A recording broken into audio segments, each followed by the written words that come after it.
আসসালামু আলাইকুম। আশা করি সকলে ভালো আছেন। আজ আমরা আলোচনা করব টার্কি পালনের সুবিধা সম্পর্কে। চলুন ধারণা নেওয়া যাক টার্কি পালনে কি কি সুবিধা আছে। আমরা সকলেই জানি টার্কি বাণিজ্যিকভাবে মাংস, ডিম ও পোষা প্রাণী হিসেবে বিশ্বব্যাপী স্বীকৃত। টার্কি পালনে বাড়তি কোনো ঝামেলা নেই।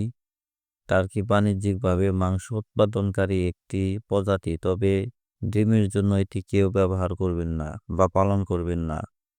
টার্কি ব্রয়লার মুরগি এবং অন্যান্য মুরগির চাইতে দ্রুত বৃদ্ধি পায়।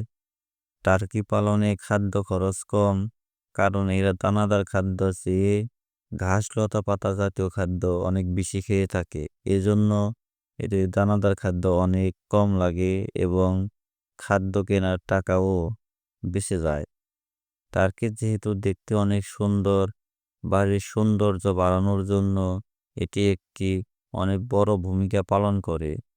টার্কির মাংসে প্রোটিনের পরিমাণ অন্যান্য প্রজাতির পোলট্রির চেয়ে বেশি হয়ে থাকে এবং চর্বিও অনেকটা কম হয়ে থাকে।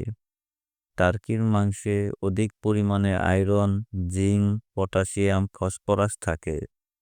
এই উপাদানগুলো মানব শরীরের জন্য ভীষণ উপকারী এবং নিয়মিত এই মাংস খেলে কোলেস্টেরল কমে যায়।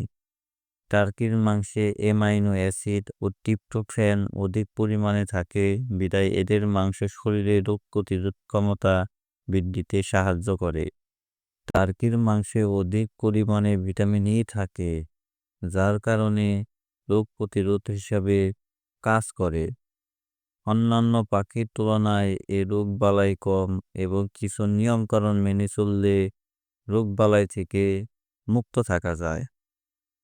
এই জন্য আমরা সকলেই চেষ্টা করব বাসায় ২-১টি করে টার্কি পালার জন্য এবং মাংসের চাহিদা পূরণের জন্য। নিয়মিত আমাদের ভিডিও পাওয়ার জন্য অবশ্যই আমাদের ইউটিউব চ্যানেলটি সাবস্ক্রাইব করে সাথে থাকবেন। সবাইকে ধন্যবাদ।